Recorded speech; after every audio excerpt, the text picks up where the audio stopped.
em conviden a protagonitzar Ricard III.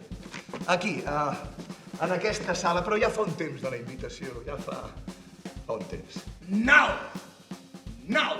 És així com comença l'obra. En plena lluita pel poder apareix la reina Margarida, la reina que ja no és reina, la reina que ho ha perdut tot. Es posa al mig de l'escena i davant de tots els seus enemics, una reina diu: estàveu discutint i barallant-vos, a punt de trossejar-vos l'un a l'altre, i ara gireu la vostra ira contra mi.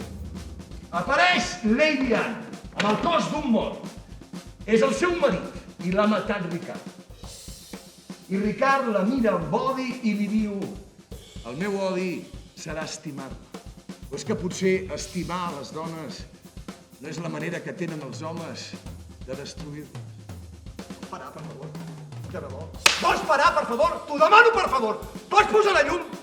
Pots... Gràcies. És que no necessito escriptors, ni dramaturgs, ni monjos obscurs allunyats de l'escena, artífex de la paraula, perquè pugui ser venuda, mercaders del no-res, són confabuladors de l'aire.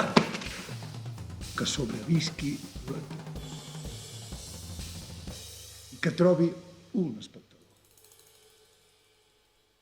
Això és una guerra contra l'estupidesa humana.